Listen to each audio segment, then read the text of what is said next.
सरकार ने महीने के पहले दिन आम आदमी को सस्ते पेट्रोल डीजल का तोहफा दे दिया है। राज्य सरकार ने पेट्रोल पर वैट को 30% से घटाकर 19.40% कर दिया है। इससे दिल्ली में पेट्रोल 8 रुपए तक सस्ता हो जाएगा, लेकिन डीजल पर वसूले जाने वाले वैट में कोई कटौती नहीं की गई है।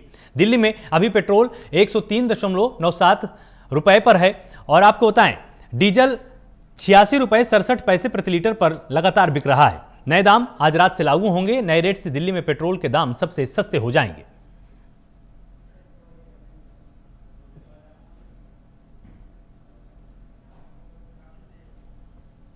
तो दिल्ली में अब सबसे सस्ता पेट्रोल हो जाएगा। दिल्ली में पेट्रोल 8 रुपए सस्ता हो जाएगा, अभी 103 रुपए के आसपास है। अरविंद केजरीवाल कैबिनेट ने दिल्ली में वैट कम कर दिया है। जहां ये 30% था, इसको घटाकर 19.40% कर दिया गया है। इससे सीधे 8 रुपए की कटौती पेट्रोल में हो जाएगी और इस कटौती के चलते जेब पर जो लगातार दबाव बन रहा था वो अब धीरे धीरे कम हो जाएगा। पेट्रोल 103 रुपए 97 पैसे पर है, डीजल 86 रुपए 67 पैसे प्रति लीटर पर बिक रहा है। नए दाम आज रात से लागू हो जाएंगे और ये पूरे दिल्ली वासियों के लिए बहुत बड़ी खुशखबरी लगातार कही जा रही, क्योंकि लगातार प्रश्न पूछा जा रहा था अरविंद केजरीवाल से कि पड़ोसी राज्य ने वैट कम कर दिया है, उसमें सेस भी घटा दिया है केंद्र सरकार ने, लेकिन अब आप क्या करने वाले हैं, जिसके चलते लगातार दबाव भी अरविंद केजरीवाल के ऊपर बना हुआ था। क्योंकि जैसे ही 2022 के चुनाव को भी अगर हम इससे जोड़कर देखें तो यह प्रश्न आम आदमी पार्टी से जनता भी पूछ सकती थी कि आपने क्या दिल्ली में पेट्रोल सस्ता किया, जहां पर आपकी सरकार है, जहां पर चीजें आपके हाथ में है, आप यहां पर सस्ता करने का आप वादा क्यों कर रहे हैं। उसी लिए अब अरविंद केजरीवाल ने भी यहां पर एक मास्टर स्ट्रोक खेला है। यहां पर वैट को कम कर दिया गया है। जहां पर वैट 30% था उसको घटाकर 19.40% कर दिया गया है। और इस पूरी खबर पर और अधिक जानकारी और अधिक बातचीत के लिए हमारे साथ संवाददाता पंकज वानखेड़े मेरे साथ लाइव जुड़े हुए हैं। तो पंकज, ये बहुत बड़ा तोहफा दिल्ली वासियों के लिए दिया जा सकता है। ये कीमतें कब से लागू होंगी और इससे क्या बड़ा परिवर्तन आएगा? बिल्कुल आलोक, एक तरह से कहा जा सकता है कि दिल्ली वालों के लिए एक बड़ा तोहफा है, क्योंकि लगातार जिस तरह से दिल्ली वालों पर दबाव था, एक तरह से दिल्ली सरकार पर दबाव था, क्योंकि अलग राज्यों में, जैसे अगर मैं हरियाणा की बात करूं, वहां पे बीजेपी शासित राज्य, वहां पे वैट को कम कर दिया गया था। उत्तर प्रदेश में नोएडा के आसपास एरिया, वहां वैट कम कर दिया गया था। केंद्र सरकार ने पहले ही एक्साइज ड्यूटी कम कर दिया था। तो कहीं ना कहीं दिल्ली सरकार में एक तरह से दबाव था कि किस तरह से एक्साइज ड्यूटी के कम होने के बाद वैट को कम किया जाए। पड़ोसी राज्यों में जो कीमतें हैं वो कम है, तो अब जाके जो फैसला लिया गया है, करीबन जो 11% के आसपास का जो वैट है उसको कम किया गया है। जो 30% था पहले, उसको 19.4 के आसपास पहुंचाया गया, जो 11% के आसपास। जो अगर मैं रुपए में बात करूं तो वो 8 रुपए के आसपास कमी आएगी दिल्ली वालों के लिए। और जो पेट्रोल की कीमत होगी आज रात से 96 रुपए के आसपास होगा।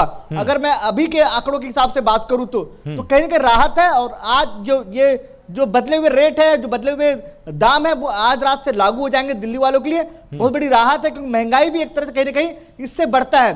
तो ये बहुत अच्छी एक खबर है दिल्ली वालों के लिए। जिस तरह से अभी आपने बात महंगाई की तो डीजल में किसी भी तरह से छूट का भी प्रावधान नहीं किया गया है। क्या इसको लेकर अभी कैबिनेट आगे फैसला लेने वाली है, या ये माना जाता है कि नहीं, डीजल पर ज्यादा राहत हम नहीं देंगे, क्योंकि ट्रकों को अगर हम देखें, फैक्ट्रियों को देखें तो डीजल आधारित इंडस्ट्री दिल्ली में ज्यादा नहीं है।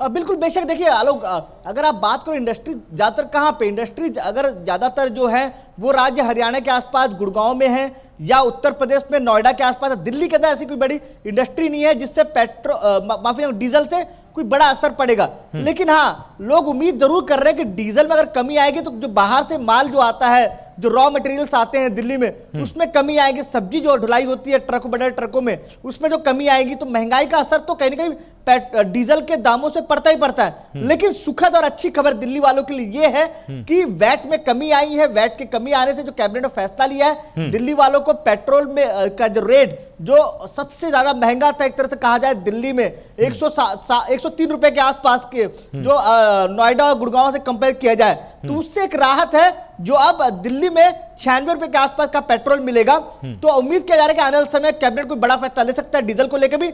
देखिए, इस तक अगर आलोक में बात करूं, इसमें दूसरा पहलू यह भी है, क्योंकि आने वाले समय चुनाव भी है। चुनाव लड़ रही है। उसके अलावा अगर गोवा में भी चुनाव है, तो कहीं इसका एक असर साफ नजर आएगा। इसीलिए दिल्ली सरकार ने इस तरह का रणनीति बताया कि रेट कम करके कहीं कहीं लोगों को बताने की कोशिश की दिल्ली में शिक्षा तो मुफ्त है, मेडिकल मुफ्त है, साथ ही साथ पेट्रोल में भी कमी है, तो कहीं सरकार लगातार लोगों के लिए काम कर रही है, तो वोट हमें दे, तो कहेंगे ये भी एक रणनीति हो सकती है। बिल्कुल, जिस तरह से आपने अभी यहाँ पर चुनाव की बात की, तो क्या अरविंद केजरीवाल के ऊपर भी ये दबाव था? क्योंकि देखिए उत्तर प्रदेश में सबसे बड़ा चुनाव होने वाला है, यहाँ पर 403 सीटों पर फाइट भी होगी, तो क्या अरविंद केजरीवाल के ऊपर ये दबाव था? क्योंकि जनता तो पूछती कि क्या आपने दिल्ली में सस्ता किया, क्योंकि योगी सरकार ने तो 12 रुपए की छूट दी थी। बिल्कुल, बेशक। देखिए आलोक, जब भी आप चुनाव पे जाते हैं प्रचार करने का, लोग सवाल पूछते हैं, पत्रकार सवाल पूछते हैं, क्योंकि आप लगातार बात करते हैं कि हम दिल्ली के लोगों के लिए काम कर रहे हैं, हम लोगों को मुफ्त राशन देने की कोशिश कर रहे हैं, हम लोगों को मुफ्त इलाज दे रहे हैं, मुफ्त शिक्षा दे रहे हैं। तो भाई आप अगर तमाम चीजें मुफ्त दे रहे हैं तो डीजल और पेट्रोल में इतना महंगा क्यों है? आपके पड़ोसी राज्य नोएडा से कंपेयर कीजिए आप, या हरियाणा में गुड़गांव से कंपेयर कीजिए, वहां तो बहुत सस्ते है, तो फिर आपके दिल्ली नहीं क्यों इतना महंगा है? कहने के लिए जवाब देना पड़ता है। और 3 राज्यों में मैंने कहा आलोक कि उत्तराखंड, गोवा और उत्तर प्रदेश, 3 राज्यों में प्रमुखता से चुनाव लड़ रही है, और तीनों राज्यों में बीजेपी की सरकार है, तीनों जगह वैट कम हो गया है, तो कहने के वहां पे एक मैसेज तो है कि सरकार ने कम कर दिया है। तो लोग लगातार सवाल पूछते हैं सरकार से दिल्ली में कब कम होगा। एक तोहफा दिल्ली वालों के लिए और पॉलिटिकली एक तरह मायने देने की कोशिश है हमारी पार्टी का, जिससे फायदा करेंगे चुनाव में। हो भी सकता है कि अगर दिल्ली में पेट्रोल डीजल कम होंगे तो। जिस तरह से लगातार ये भी मांग की जा रही थी कि सीएनजी को लेकर भी सरकार को कोई बड़ा फैसला लेना चाहिए, क्या इसकी भी सुगबुगाहट आपको कैबिनेट में या किसी बाहर से या सूत्रों के हवाले से आपको कोई सुगबुगाहट इसकी सुनने में आई है क्या कि सीएनजी को लेकर भी अरविंद केजरीवाल कोई बड़ा फैसला ले सकते हैं? देखिए आलोक, अभी कहना जल्दबाजी होगी, क्योंकि कैबिनेट ने अभी हाल ही में आज फैसला लिया है पेट्रोल को लेकर, तो आने वाले समय में हो सकता है कि इस पर भी कोई दबाव हो और सरकार फैसला ले। क्योंकि सीएनजी की देखिए, सीएनजी में लगातार एक्साइज ड्यूटी और तमाम टैक्सेस ला के महंगा कहीं ना कहीं दिल्ली में पड़ रहा है। तो पहले दिल्ली में सस्ता था, लेकिन अदर राज्य से अभी कंपेयर करें सीएनजी महंगा हो चुका है, तो डीजल में भी है।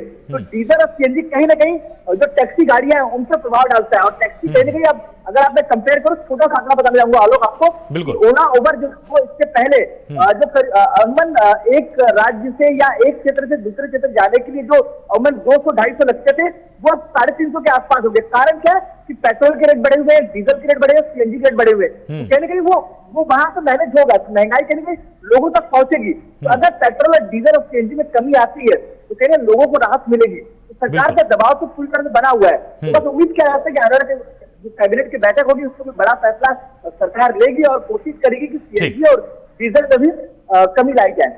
बहुत बहुत शुक्रिया हमारे साथ जुड़ने के लिए पंकज, और विस्तार से प्राइम न्यूज के दर्शकों को इस पूरी खबर से अपडेट करने के लिए और ये समझाने के लिए कि इससे जनता को कितना लाभ पहुंचने वाला है। भारतीय जनता पार्टी के राष्ट्रीय उपाध्यक्ष